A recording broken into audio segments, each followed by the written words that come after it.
ओडिशार अन्यतम बरपुत्र मधुबाबूंकर जयंती पालन कर दिवसटी को आईन ओडिशार समस्त आईनजीवी माने आईनजीवी दिवस हिसाब से 1976 मसीहा पालन कर परिप्रेक्षी में प्रत्येक आईनजीवी मधुबाबूंकर जीवनी दर्शन वृत्तिगत आदर्श को मन पकड़ापी विभिन्न कार्यक्रम कर परिप्रेक्षी में क्रिमिनाल कोर्ट्स बार एसोसिएशन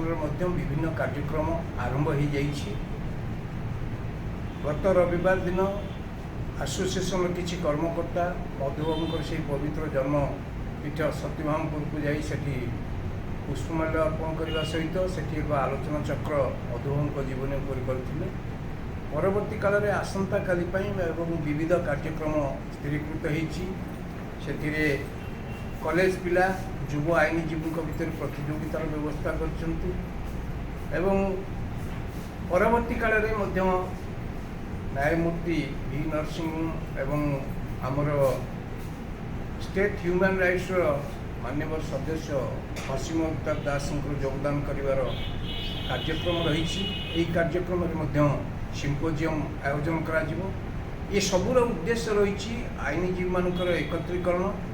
एवं आईन पेशार प्रकृत उद्देश्य कौन रही समाज को सेमाने केमिति सेवा जोगे भविष्य केमिति जोगेबे तारी ऊपर पुंखानुपुंख आलोचना करी विशेषकर युव आईनजीवी को पेशारे उद्बुद्ध करने सहित समाज केमिति कल्याण करेंगे सेवा करेंगे और न्याय केमिति प्रदान करा ये कार्यक्रम होइछि। आशा एवं विश्वास ओडिशार सबू आईनजीवी माने ये दिवसटा को अति स्वच्छ और पवित्र सहित पालन करने सहित मधुबाबू जो आईनजीवी मान जो दर्शन दे जाइछन्ति पालन करी जीवन को जो निर्वाह करेंगे ताहले निश्चित भाव समाजर मंगल हम एवं प्रकृत न्याय लोक मिल पाए।